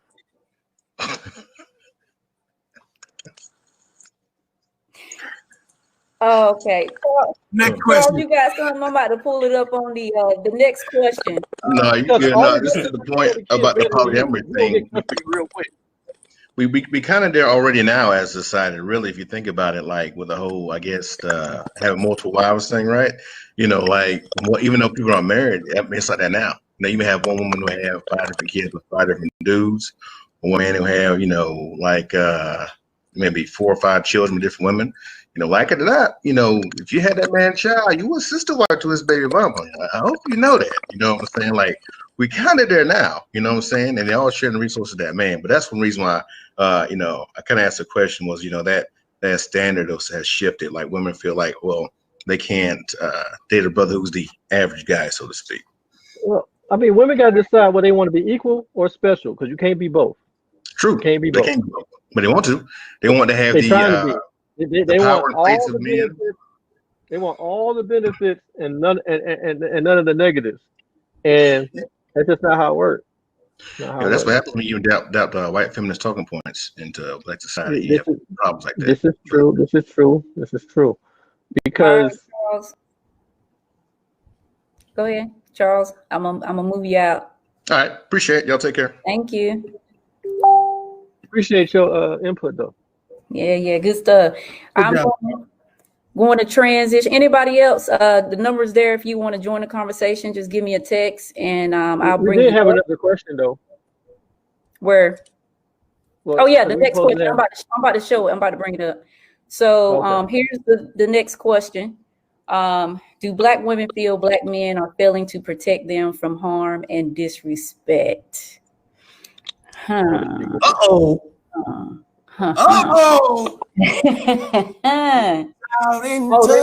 There's so many layers to that. You know, they say the Black woman is the most disrespected, the most sought after, least sought after when it comes to marriage, least likely to get married. When it comes to attraction, least attractive of all the groups. And that is for a reason. So I do, on some level, believe there's many reasons as to why Black women are considered to be the most disrespected group. But I wouldn't put it all on Black men. But to say, are they failing? They're not doing so great at it as a whole. That's what I would say. I would say, so to be more specific about who they is, so Malcolm X said, you know, the most disrespected person in America is the Black woman, the most unprotected person in America is the Black woman, the most neglected person in America is the Black woman. I don't know when he said it, but, you know, I wanted to make sure that we put into context who said it, when he said it. So that's a Malcolm X quote. In regards to the marriage part, like that's a statistic that we can look up. So just making sure that that when we talk about things, we put things into context. So I would say, personally speaking, I don't feel, or I haven't been exposed to Black men not protecting me. Like that hasn't been my personal reality. Like I don't have any brothers. I'm an only child, but I had a situation in which somebody was becoming, you know, like irrational with me, and he had started displaying some negative behaviors, and it was a Black man that was like ready to roll, you know, one of my best friends. So with that being said, but on a larger scale, I do think that when you look at hip hop lyrics and when you look at, you know, propaganda, when you look at how Black women are sometimes discussed in forums and generalizations and situations like these, I do tend to see more Black men shaming Black women. So, you know what I'm saying? Like the independent Black woman, I rarely hear men in forums like this looking at that as a positive thing. Like I identify as a Black woman. It's like, it's independent Black woman. Oh, she automatically is the type to say, I don't need a man. When we look at the memes, the baby mama, the girlfriend and the wife, you know, and I think we're creating those. Now, it could be people of different races that are creating those, but I think when we look at everything, we have to define it. So if unprotected means like most likely to be made fun of, you know, I look at a lot of these comedians, a lot of comedians do imitate Black women, and are Black women giving them something to imitate? Possibly. But I think that when we look at it, I think, like I said, you know, like going back to hip hop lyrics, oftentimes, you know, it's got to be a red bone that's looking tropic. So, I mean, you know, sure, Black women come in all shades, or, you know what I'm saying, like she's exotic or different things like that. So I think that the usage of certain terms and the way that preferences may be described could lead a person to saying that. But I guess to answer the question, do Black women, you know, feel Black men are failing to protect them from harm and disrespect? Maybe from other races, but like within the race, I do think that, you know, we joke, period. You know what I'm saying? Like, I mean, you think about the song Nan Nigga, like just hip hop culture in itself, I think creates a space where both parties are disrespecting maybe each other. But on a holistic thing, I would say that I more so do see Black men defending Black women against like society, but maybe not within the race itself. I have two. One thing is I wonder, somebody asked what is special. I want to explain that real quick, and I'm gonna address some of the things that you brought up. Not to so much disagree, but to kind of expound upon it. Special is like this. You know, when you go to a place of business, they have what is called a handicap stick, handicap spots, right? And those handicap spots. It's not saying that you are any more or less than a human being, but you got capabilities that you just cannot do like everybody else. So you get special treatment. You get to park by the door while everybody else has to park in all the other parking spaces because you're getting special treatment, right? That's what special is, right? Because if you were just like everybody else, then you do everything just like everybody else. All of it across the board is equal, right? So you got to decide whether you want to be equal or you want to be treated special. That's what that is. Now, some of the things that, as far as men protecting women, some of the things we got to look at is dating back as far as slavery, our ability to protect our women was very limited.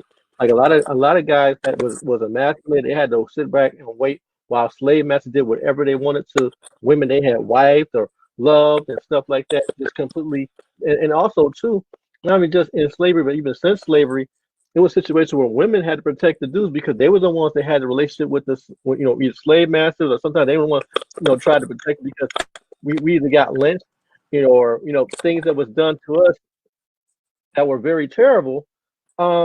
They kind of make examples of us. So our ability to protect our women in this country has been very much affected. So a lot of our kids, a lot of the children ended up growing up without having a man at home. So they didn't know how to properly fulfill that gender role because they didn't have examples of men fulfilling those roles. A lot of they was talking about somebody had mentioned that I was watching what's it called? Kevin Samuels, what's it called? What's the name of that new app? Clubhouse conversation. And one of the things the woman said that actually it wasn't that, but that the black family is very matriarchal because most times the women is the one who's head of the family. This Big Ma is, or Madeira, or those are the ones who are running and head of the household. So we have this full respect for the main woman, but not so much for the men. Even situations as far as like me dating, and you come to a situation where a woman may have dealt with several other men before me. It's like, oh, he's just another one, and the man is never getting the proper respect coming into a ready-made family situation because they're so used to dudes coming or going, or just a dude not being there at all, that they're not going to know how to respect the guy being there. And then, if you grow up in a situation where men weren't being respected, you're not even going to know what respect that you should have, or even how to respect women properly either.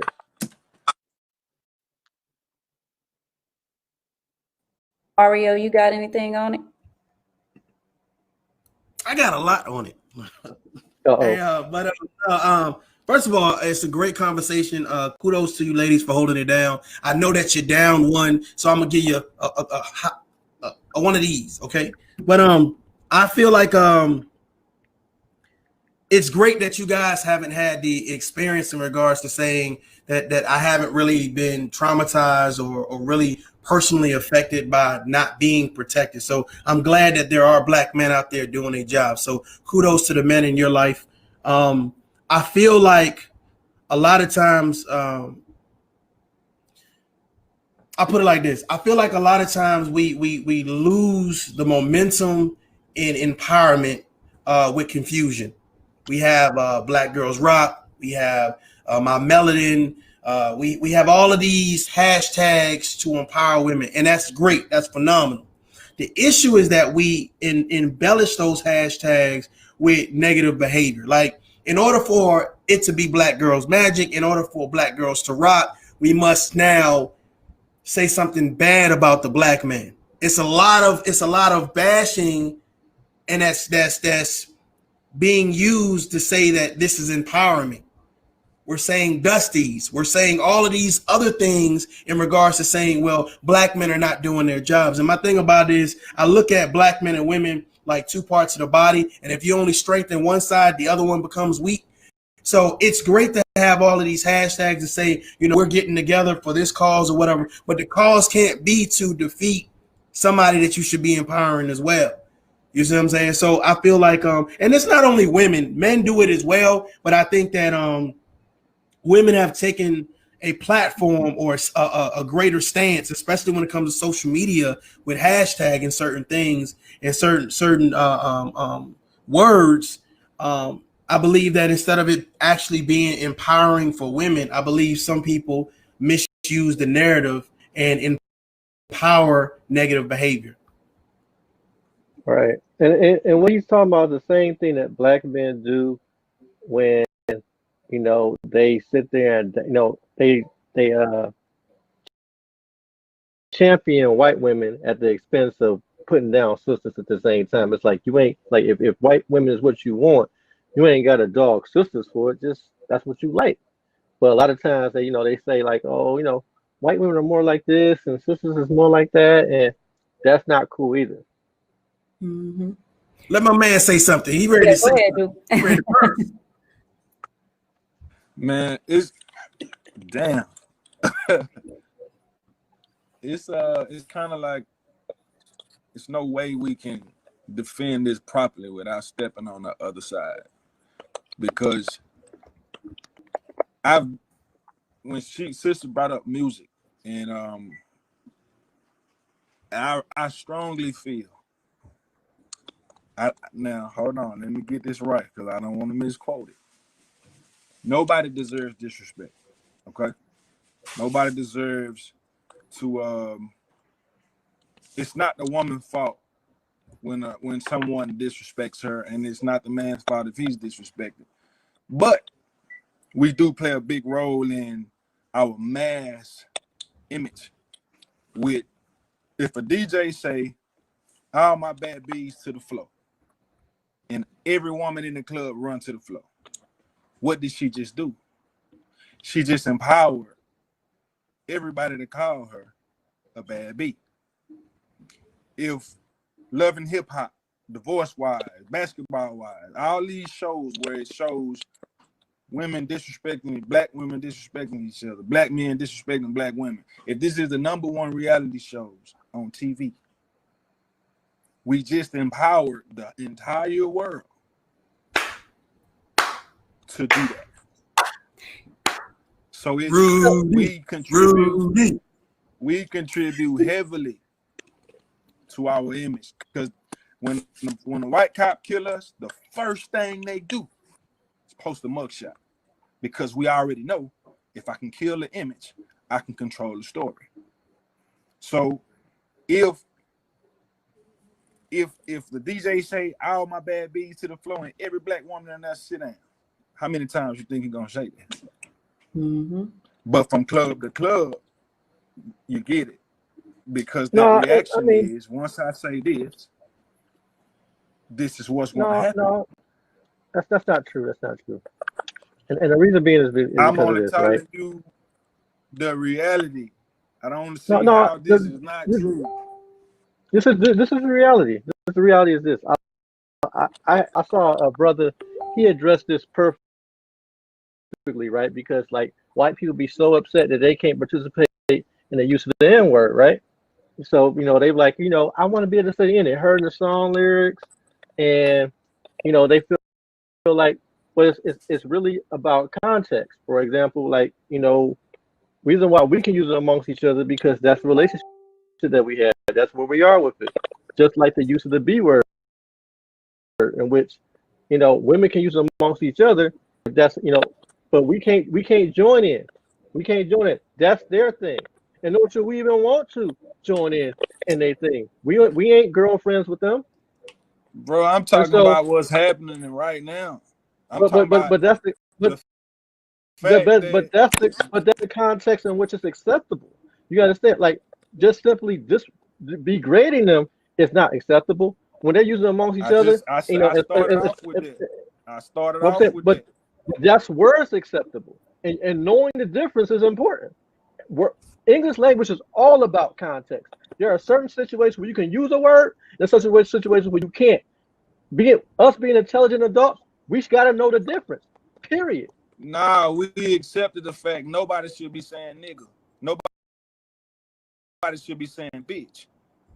Not women amongst women, not men to women, not black person versus black person.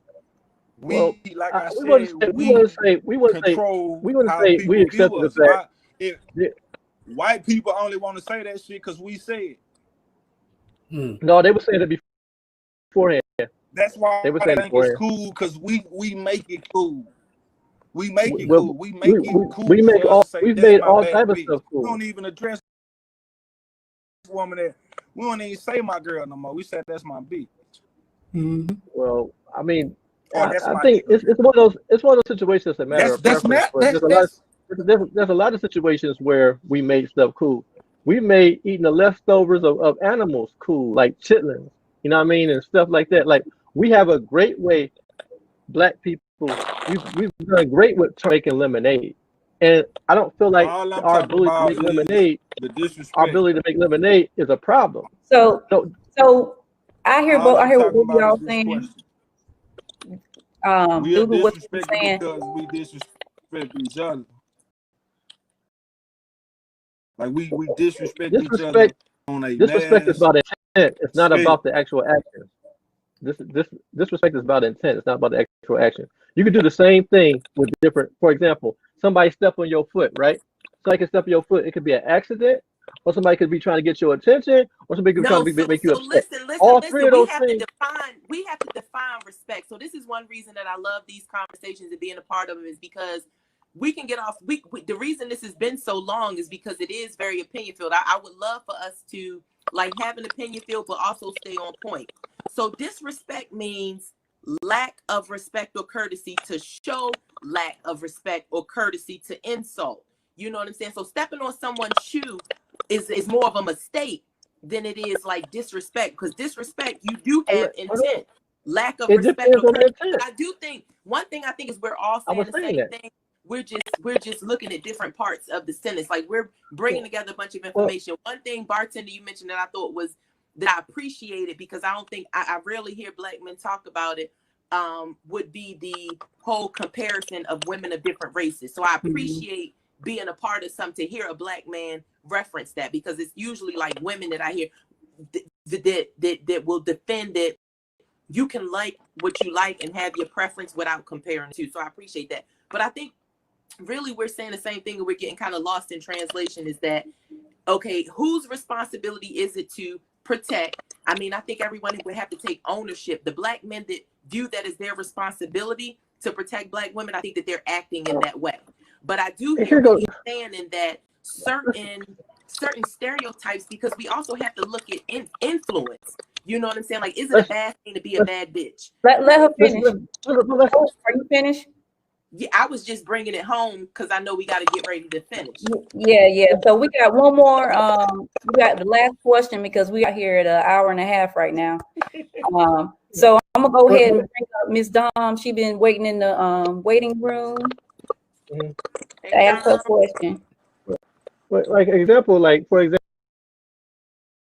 example, it's okay for your boyfriend to call you baby, right? Oh, you talking about the guy that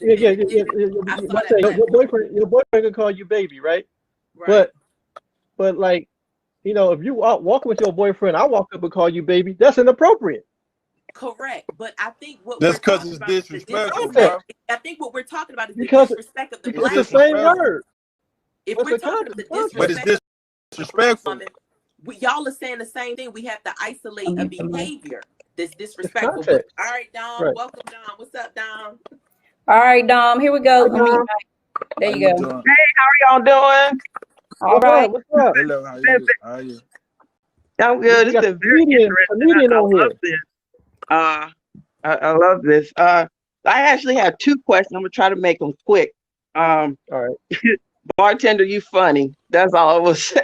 Because I'm the one that you responded to, old girl. So I think you kind of misconstrued something that I had said, because I never said I.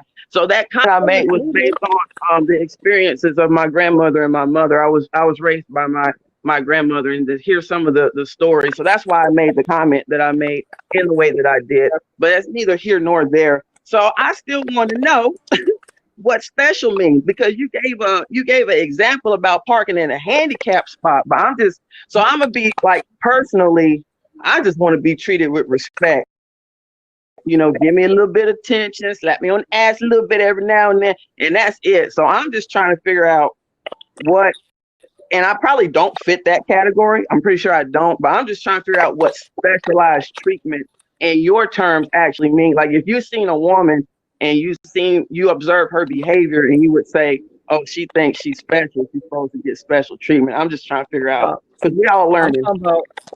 I'm talking about specialness as far as the dynamic between the two people involved in the relationship, not whether or not she's special out of all the other women, but as far as how we're treating each other. If I'm supposed to be doing all these things, accommodating you, and you just want to be equal, but you ain't accommodating back because it's just a matter of you being equal, that's not really being equal. You know what I'm saying? For example, I'm supposed to, so look, listen, we equal, we do everything the same, except my job, when I make my money, I'm supposed to take care of everything. You just get to keep your money. But we equal. You know what I'm saying? Yeah. Or I'm supposed to do all these things. I'm going to do all these chivalrous things, but you don't want to make my plate. You don't want to do the womanly roles. You just want the benefit. You know, so you want the benefits of both ways, but you don't want to contribute your part. Like when we look at back in the day, there was things that both men and women were doing to each other. Yeah, man, hold doors, they open doors. But also on the women end, they make plates. They may do back rubs or prepare bath water. All these things. The things you should be doing if you're really interested and want to be with that person. Okay. Right. Courtesy goes both ways. It's not one-sided. Like you want to be treated like a queen, but you want to treat your man like a peasant. No, y'all supposed to be treating each other like royalty, back and forth. That sounds like a sleaze bag woman. It sounds like it is. It is. Well, you got your answer, Dawn. Okay. So my next question, which is the real question, it kind of segues on what y'all was just talking about and including hip hop and all that stuff. So I guess recently, so let me ask the question and I'm gonna give it a quick example. It does seem like in our society, Black society, the burden on behavior and having to act to a certain standard seems to always be placed on the woman more so than the man. And I'm gonna give an example. Just recently, I guess it got released. I don't keep up with T.I. that much. I'm not much of his fan anymore. But apparently, everybody's mad at him because he said that his time that he spends with his daughter is considered thought prevention time. And I guess he got a lot of backlash from that. And then, of course, there was also the issue of him having his daughter go get the checkup every now and then to see if her hymen was broken. That goes back into male patriarchy, what have you. But I think one of the biggest takeaways is like, well, what are you doing with your sons?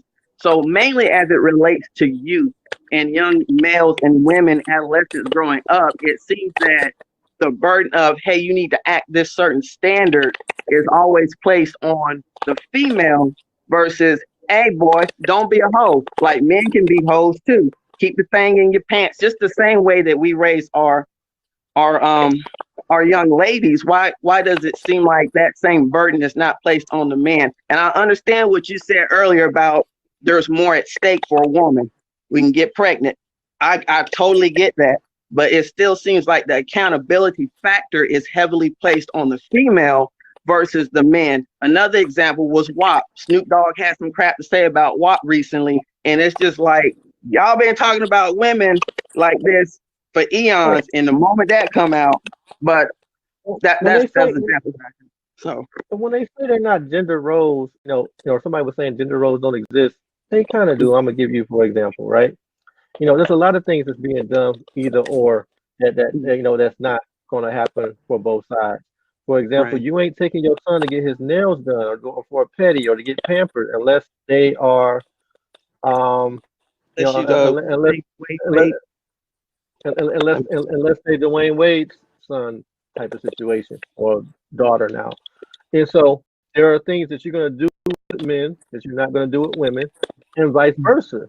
And that's just one of those things. The consequence for being promiscuous is just different. It's not even just about pregnancy. It's about avoiding that outlook. It's about that reputation. It's about what comes with that. One of the reasons why I don't, even though I don't have an issue with the occupation itself, I could never date a stripper because I don't like how they get disrespected. And I just couldn't see myself with somebody who would allow themselves to be disrespected that way. It has nothing to do with what she actually does. It's just how she gets treated. I don't want to be with somebody who when people feel like it's okay to treat her that way, because what's going to happen is somebody is not even going to know I'm there, and they're going to disrespect her because they might recognize her on her job, and then I'm going to be there, and there's going to be an issue. It's just not needed. And so there are just things that come with things, and we got to accept the fact that men and women are just different, period. We are not the same. So there's going to be things that's going to feel like double standards. It's like, it's acceptable for a man to fully support a woman, right? It's acceptable. And when a woman is fully supporting a man, that's not acceptable. He that's a sorry ass dude, lazy, good for nothing. Those are just things that, it's always going to be a double standard, and that's just how it is. Like, and there's reasons for those things. And so, but again, the burden of responsibility, though, I mean, do you not think it's important to try to still instill those same values in young men growing up? I'm not saying you're not saying that, but you instill different values in men than you instill in women. They're two different lifestyles. They're two different things. For example, not being it's okay to be different gender. It's okay for a man. It's okay for a woman to marry into money. That's okay. If a dude does that, that's not acceptable. We're not talking about money. I'm talking about just straight. We're talking about accountability. Hold on a second, Don. When you're talking about accountability, right? And the consequences are the same. And the consequences can be perpetuating this cycle that we've been talking about through the course of this conversation, which could be if you have a young lady who's out there, and you talked about perception, and that is true. If you don't conduct yourself in a certain way, the perception of a woman is going to be different than the perception of a man, right? Okay, cool. If they have sex and there's a baby involved, okay, the onus is on the woman to carry that child, whatever have you. But now we're looking at maybe possibly a child who doesn't have a father in the home. You know what I'm saying? So that's why it's important. The consequences are significant for both parties. Even though she's the one carrying the baby and her parents might have to help her or whatever have you, she might have this perception, but you still got this baby here who may be in a home without a father. That's why it's imperative.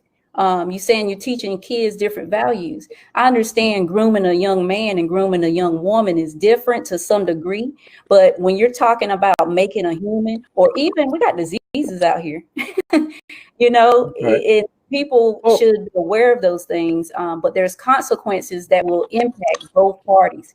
So I understand with your question, you're saying, why is that accountability or the onus mostly on the female, or the responsibility mostly on the female, when there is a huge consequence on both parties, which would be mostly, thinking about having a baby and not having a family on, not having a father in the household. No, men should definitely take care of their children. I think somebody in the comments section presented a good point, because Faith saw a quote that T.I. is trying to protect his daughters from the men he is raising. So this is how I tell people on behavior, is that you really have to look at values, and you have to look at what you want. I knew the kind of man that I wanted, and I knew I did a stereotype, and I generalized. And so I knew that if I behaved in a certain way, I wasn't going to attract the kind of male that I wanted. You know what I'm saying? Because most men that I was attracted to, they looked at women this way if they behaved that way. You know what I'm saying? Like, I mean, if you were a promiscuous person growing up, and that's no shade to anyone who wants to be promiscuous. I'm being very, very personal now and personalizing this. Growing up, if you were viewed that way, like Texas said about drinking, if you drink, off limits. So I've been doing my own behavioral studies and experiments since day one. And I listened to the guys that I thought, oh, he's cute. Oh, he got this kind of thing that I like. And they all said the same thing. You know what I'm saying? If she for the team, she ain't mine. If you know what I'm saying, if she say she did this and she did that, then she's not mine. So everyone has to govern themselves based on how their actions today could impact their future. You know what I'm saying? Just like, and that's what it is. I mean, at the end of the day, everybody has free will to do what they want. But when you get ready to meet a man and he like, nah, you've been with you know, like 10 of my homies said they smashed you. This ain't about nothing. We ain't going steady. Then you have to, is it fair? I'm not saying it's fair, but to me, that's where values become super important, because it's like, you know, it may not be fair that you have to have a license or this to do that, but it is what it is. And that's one thing I can appreciate with my upbringing, is that my family always kind of taught me that life isn't fair, but these are the rules of the game. Mm-hmm. And if you Well, it's just play like, it, then this is what it is. it's just like, for example, let's, you know, this example as far as when it comes to, like, let's say underage sex, right? Let's use the example of teachers. If a male teacher is having sex with a female student, that is looked at in a totally different way than if it's the teacher is female and the student is male. The teacher is female, it's like, dang, she must be desperate, you know, what's going on there. But if a dude does it, he's sick, he's a pedophile. The woman is not being viewed as a pedophile in that situation. She's not. Like it's a totally different stigma than when it's a man and a woman in that particular circumstance. Not saying it shouldn't or shouldn't be, but like, there are double standards all the way across the board that benefit and that benefit both sides, and also there are drawbacks to both sides.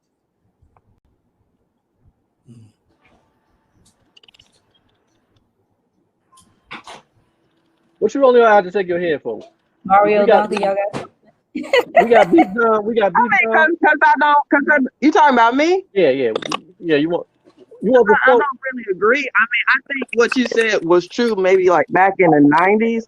But I think today, I think people would look at it the same. Like if a female teacher is messing with it, what you rolling your eyes for? I've seen that. But and then again, I have to take myself out of the equation. But honestly, like if I see that on TV, a predator is a predator. A predator is a pedophile. If you a damn teacher, I don't give a damn if you're a male or female. You sleeping with your student, you a pedophile. And I have, like, what was that one incident that happened in the 90s? She had got pregnant by him. Lifetime made a whole movie out of it. That woman went to jail for like how many years?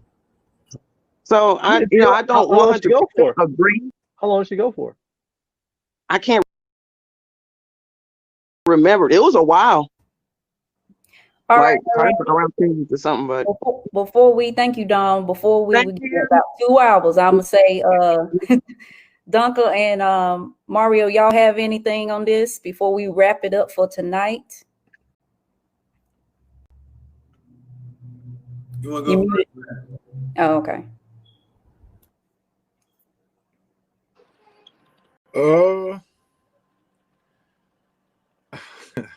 It's so much been said by my man's bartender. Some of it I agree with, but it's a healthy discussion. When it comes to my kids, I got 6 kids. I got 5 boys, 1 little girl. And my values the same. Respect yourself and everybody around you. And a part of respecting yourself is not just like my 15-year-old son, I'm going through with this, this whole girl thing with him right now. Just the other day, his mama caught him outside, a little girl in his lap. So the question became, what does daddy do if I find my daughter in another dude's lap? And he was puzzled, because at the same time, you respect every other woman like you're going to respect your sister. And if you ask my 4-year-old daughter right now, if I say respect yourself, love, when she messing up, she'll say respect everything around me too, daddy. It's just how I don't view the whole double standard thing. I really wish my sons limit the amount of sex they have. I don't glorify it. I don't glorify you having multiple homegirls that you talk to, just like I ain't gonna glorify my daughter having multiple men. I cannot stress the fact that a lot of double standards are created out of ignorance. I was 15. The lady I was dealing with in high school, she was 26. Had my name tatted on her and everything. Now that I'm 34, I realize that shit ruined me. Like it made me not even respect women until I had a daughter. Till I was like, damn, I wouldn't want nobody to do my daughter like that. And she's 4, and I'm 34. So for 15 years, it was women really wasn't even human to me. I ain't feel like they had feelings. I was gonna do what I was gonna do. I didn't care who I hurt. 4 years ago, that changed when I created a little woman. And even if I cuss now, she'll say, "Daddy, respect yourself." You know, so it's the standards that we create is out of pure ignorance. Like we glorify the dude with multiple women, but we shame the woman with multiple men. That's a silly ass. That's silly to me. And then the one thing I used to say, I used to look at it like, you know how we call women hoes, but at the same time, I realized some women when they get raped, when they get molested, they turn into something that. So she's not a hoe. She just don't know how to deal with that trauma. So a lot of things we created just out of pure ignorance, pure passed down. You know, it was said like last week. It was said on the post that Black women are taught how to live without a man or don't need a man, and every other race is taught how to keep one. I think that's some bullshit. Like, even though I heard my auntie say, "Girl, you don't need no nigga for shit." Like, even at the card table, the card game, we grew up thinking like, "Damn, girl, you don't need no nigga for shit. You don't need no nigga for nothing." And it seems like that's what's happening because it's everything is pointed towards I don't need a man when it comes to us. And that could be our fault too, because some of us men are feeling that taking care and protecting our Black women. That's my take. I'm just a rapper. So I hope you know y'all get what I'm saying. It's good to hear someone say the things that you said. Like when you said you teaching your sons not to glorify having multiple women. Now, I know there's men out there who follow that same suit, but to actually say it out loud so other people can hear that, you know what I'm saying, from someone, I think that's dope. Mario? Like I mean, I really cringe at that whole thought when I hear youngsters saying it. I cringe because that's that's a destructive behavior, and it's a cycle being repeated because we don't know no better. And it's like most men don't I'm one of them. Most men don't realize the trauma they do to women until they have a daughter, and by then you done did that to like so many women. That is like I literally hated myself this year looking back at all the pain that I caused, all the trauma that I caused, all because I moved too fast. By I said I was 15, she was 26. So by the time I was 25, I was burnt out on everything. I was burnt out on every single thing. So at the same time, that same woman broke my heart. That was my first heartache. So the next 20 women after that paid for that, like it in the worst way, to the point like Mario, you ever been to Korea? Yeah, twice, bro. Twice. So in Korea, 2 women walked up on me that I was dealing with. Yeah. 2 women walked up on me that I was dealing with, and they, me, they all in my face. So you messing with her, you cheating. I said, well, one of y'all gonna come home with me, so it don't really matter what I got to say. And the fact that both of them came, pew pew, it prompted a behavior like this is the way things supposed to be. But that ain't the way it's supposed to be. I'm not proud of it.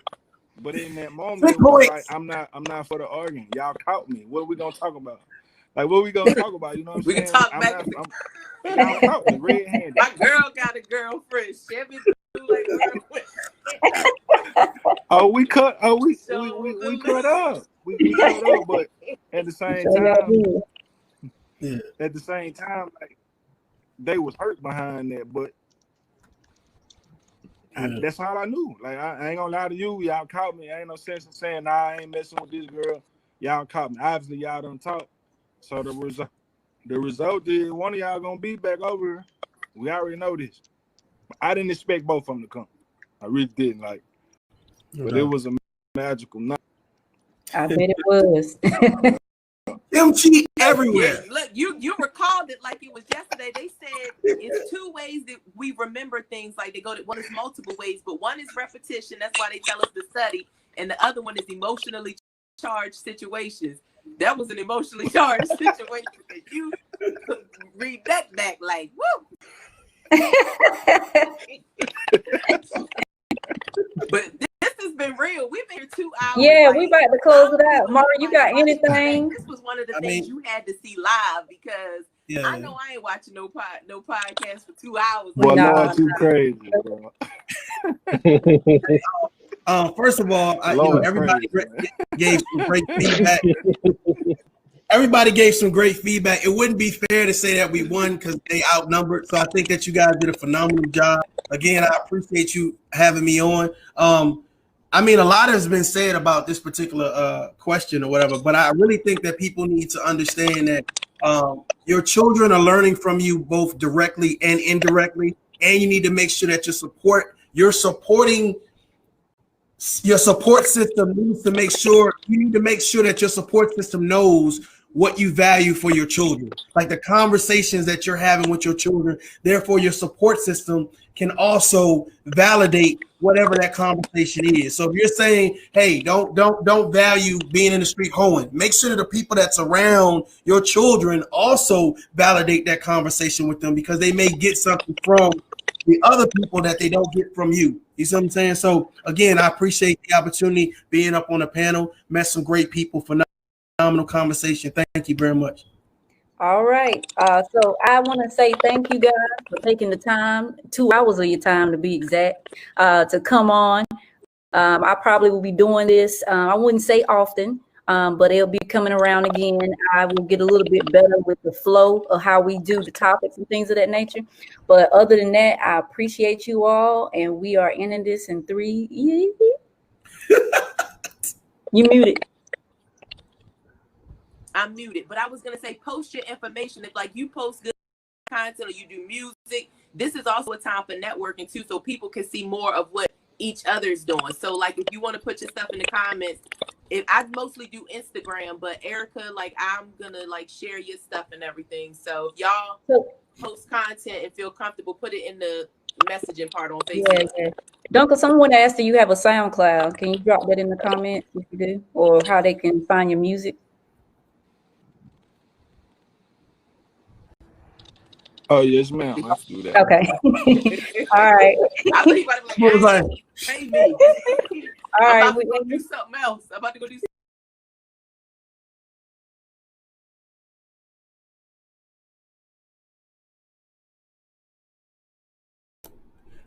So I'm really hoping that y'all enjoyed that. That was the battle of the sexes. We really couldn't go in on the ladies like we wanted to because it was only 2. We outnumbered them, but we're definitely going to do another battle of the sexes right here on Tough Love. Y'all make sure, hey, I've seen a lot of comments. I appreciate it. I appreciate the love. Thanks for hitting that like button. Please continue to share. And until next time, ladies and gentlemen, y'all are dolled up. Peace. Oh, you motherfuckers. Okay. All right. I'm putting cases on all you bitches. Huh? You think you can do this shit? Dang! You think you can do this to me? You motherfuckers will be playing basketball in Pelican Bay when I get finished with you. Shoot program, nigga. 23-hour lockdown. I'm the man up in this piece. You'll never see the light of it. Who the fuck you think you fucking with? I'm the police. I run shit here. You just live here. Yeah, that's right. You better walk away. Go on, walk away, because I'm going to burn this motherfucker down.